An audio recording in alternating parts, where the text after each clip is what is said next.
Hey guys, Helen Hartsmith here again from the Heart of the Witch's Path YouTube channel. Hope you're having a good day. I definitely am. Welcome back to another video in our little tarot talk series. This is a series where I have taken cards from 3 different tarot decks, and we're going to talk about them. We're going to compare them. We're going to look at the pictures. We're going to talk about the similarities and differences there. We're also going to look at the meanings, and we're going to look at my impressions of the cards and see where they differ and see where they are the same. Okay, so a quick recap of what the decks are that we are talking about in this series. In the middle here, I have I guess I should say this is the High Priestess. So in the middle here, we have your standard Rider-Waite deck that we'll be looking at in the center. And then here we have the, oh gosh, it escapes my, it's the Night Sun Tarot, and this is illustrated by Fabio Lastrani. I really enjoy this deck. This is a relatively new deck for me, and I really love the artwork that's going on here. And then finally, here we have the Steampunk Tarot. The deck is written by Barbara Moore and illustrated by Ali Fell. So this is my favorite deck. This is kind of my go-to deck. It might look a little bit more worn. The Rider-Waite deck is actually my first deck.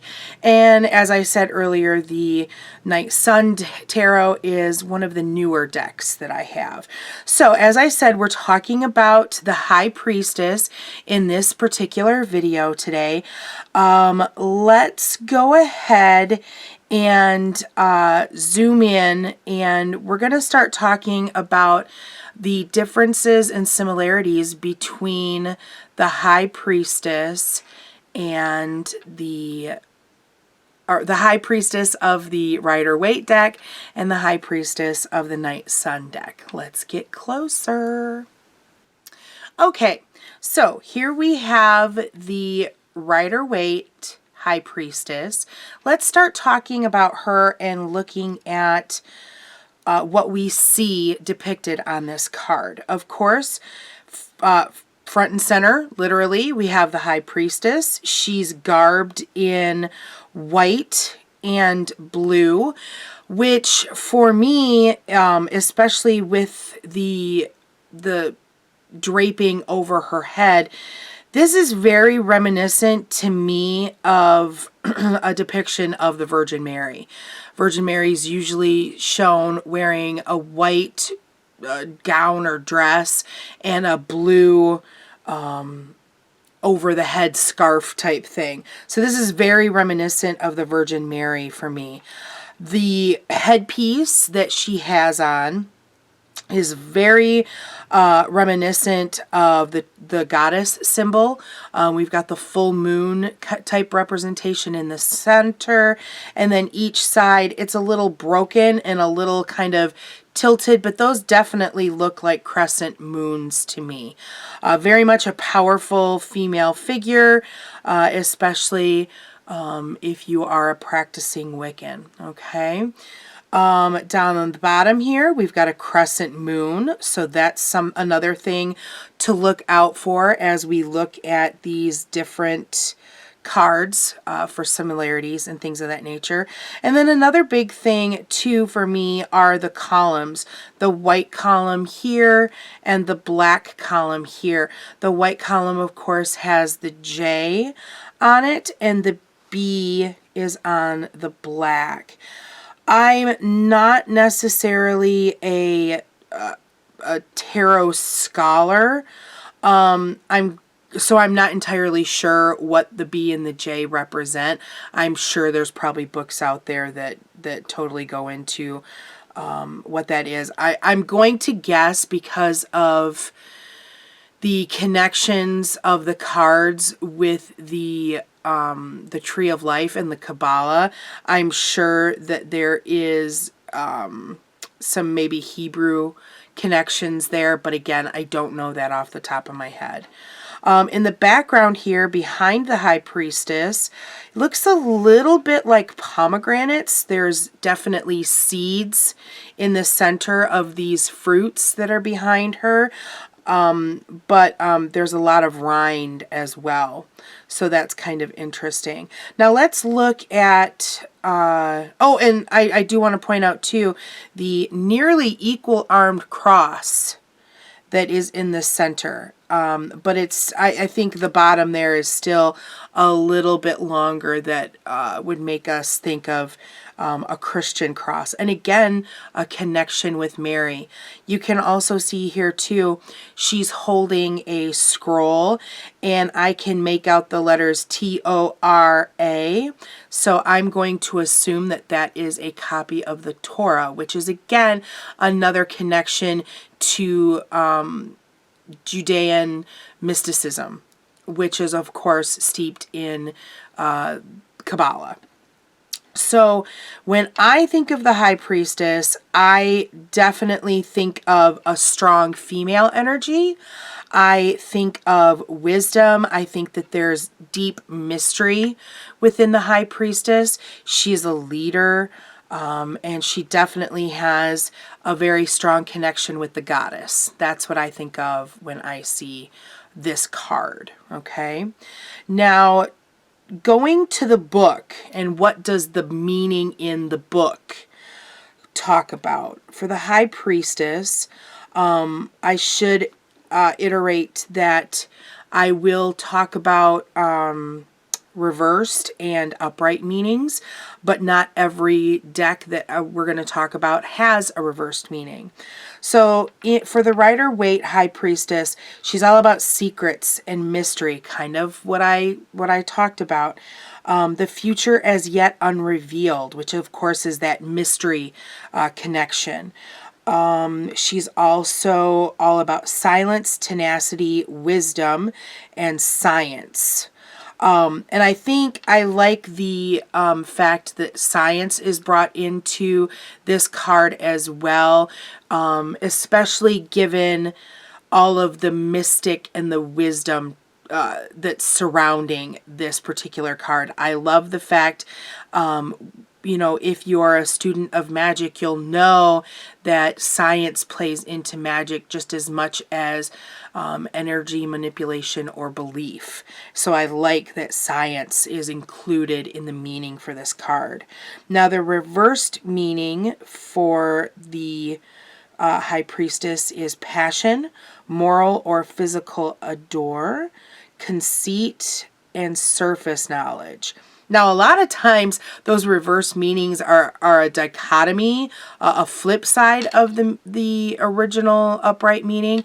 But man, those are all kind of really strong and important things to think about there. And so I think with the High Priestess, maybe there's not much negative aside from, you know, the negative of what knowledge can bring maybe to think about when coming into contact with her in a reading. So that's kind of interesting. So let's turn our attention now to the High Priestess from the Night Sun Tarot.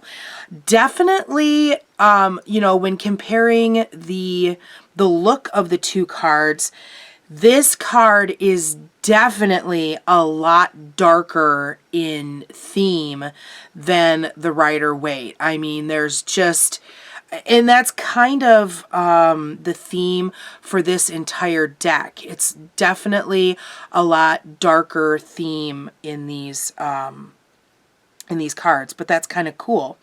Now, things that I'm picking up on, our High Priestess is wearing a very interesting and modest, I guess modest is because of the high neck, black dress.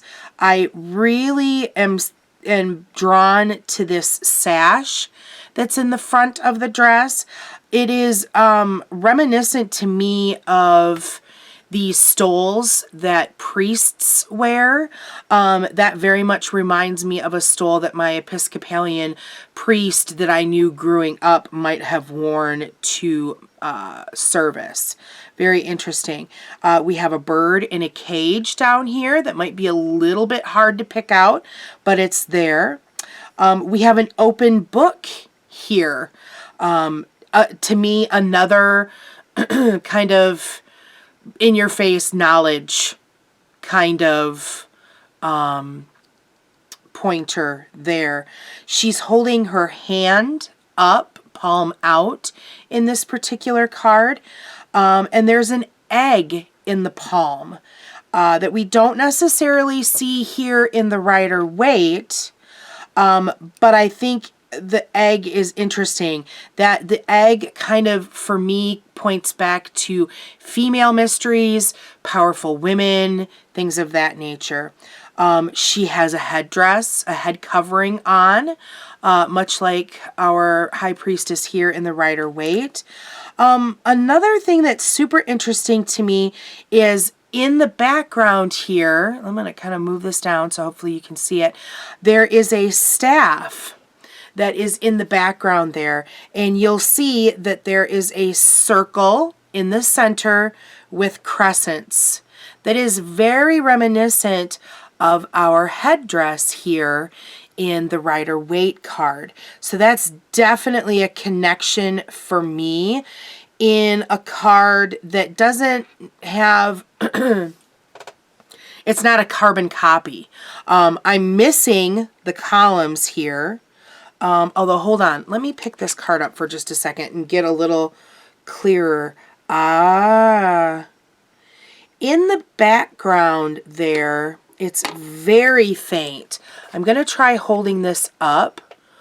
In the background there, it does look as if there are two columns in the background. But again, because this card is so much darker, it's kind of hard to readily see that. So I'm glad that I kind of picked that up and looked a little closer, because again, I'm not a student of tarot, but for me, this High Priestess card, when you look from one deck to another, it seems like the High Priestess card, those columns are 9 times out of 10 there. So I'm glad to see that we've got those in this particular card.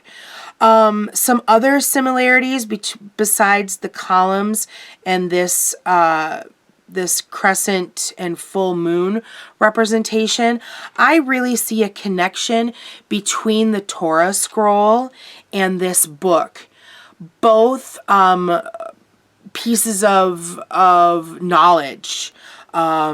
This appears as if there might be some alchemical writings inside this book, but a book and a scroll, definitely a connection as far as knowledge. And that is what this card is all about, is about wisdom and mystery and knowledge.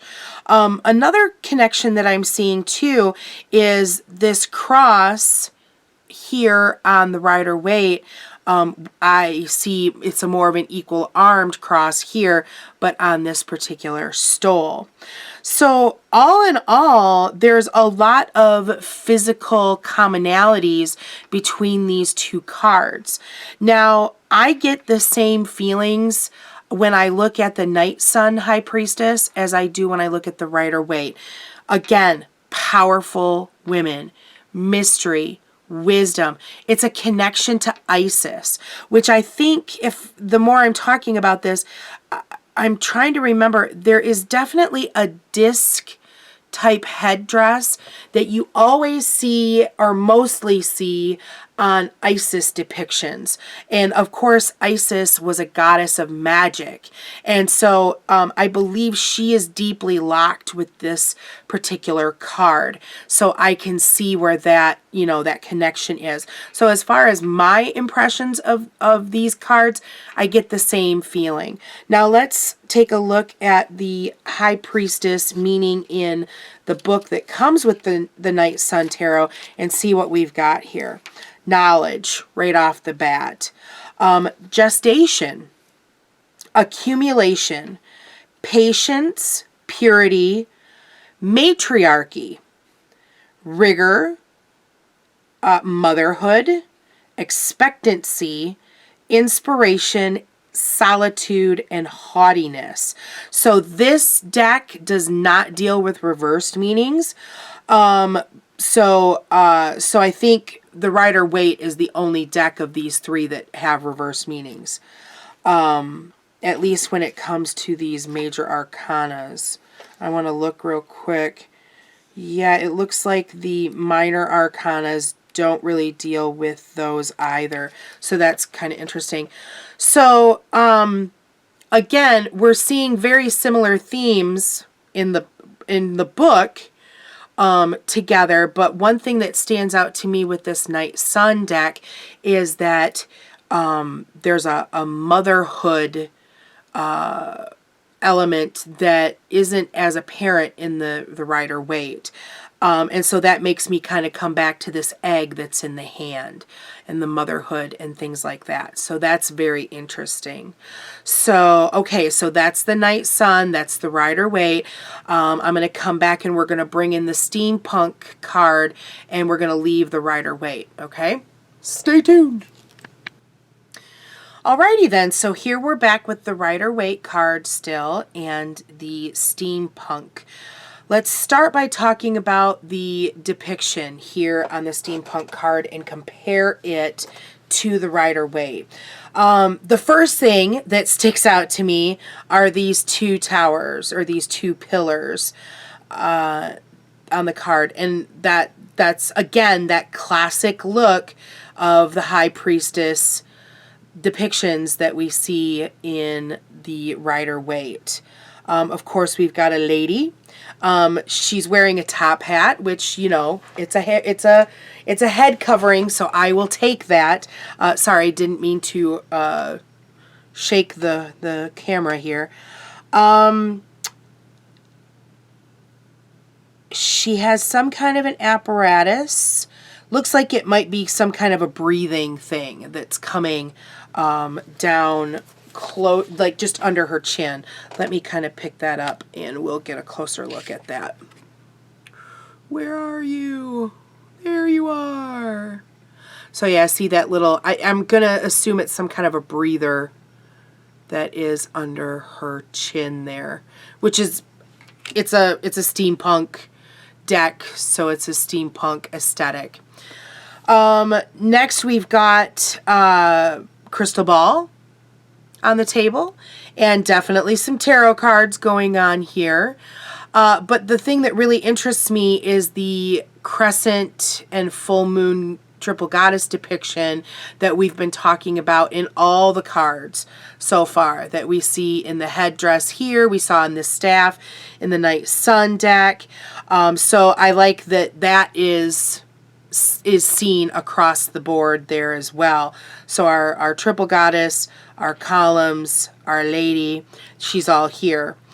Now, what is interesting to me in this particular depiction of the High Priestess is that where we had a book in the Night Sun and we had the scroll in our Rider-Waite, she's dealing with cards and a crystal ball. They're all sources of knowledge for certain, but I am intrigued by the fact that for this particular deck, she's more divination knowledge instead of written knowledge. I think that's an interesting difference for the steampunk deck between the other two. As far as my feelings that I get off of this, again, it's the strong female, it's the mysteries, it's the knowledge to be gained by looking at something to gain knowledge. In this case, the tarot deck and the crystal ball, scrying in that crystal ball for knowledge. So it's the same meaning that I get off of it, but let's look at what the book says. So for this particular deck, they have core meanings that they give you like straight off the bat. So the core meaning for this particular card is something that can only be understood through experience. Again, it's that wisdom, it's that mystery that we've seen in all three now of these cards. She's completely batty, I tell you. Didn't say a word that whole time, just sat there smiling at me. There's a quote for each of these cards as well in the Steampunk Tarot. Now, the High Priestess in this deck, she symbolizes truth and wisdom and understanding. Again, common themes for all of our High Priestesses. She represents the kind of knowing that cannot be told and refuses to be confined to the restrictions of order and language. And I think that that is really an interesting summation for this particular High Priestess. And I think it sets her aside a bit more than the Rider-Waite High Priestess and the Night Sun. While the High Priestess is all about wisdom and mystery and knowledge, it seems as if in the Steampunk deck, they're really embracing that mystery knowledge. Whereas these other cards, they're showing a traditional form of knowledge, a book form, a scroll form. This is really about looking within and seeking divination and looking for truth kind of inside yourself, or looking towards the universe, not looking at a written word that has been given out. So I appreciate that difference between the three, I guess. So, all right, let's pull back out and get all three together again. All right, so here we are with our three High Priestesses again. I think that these, while they each have their differences, whether it be looking at what the books tell us, you know, or the similarities, I get the same feeling off of all of them. It's a very powerful bit of knowledge, these mysteries that these women hold.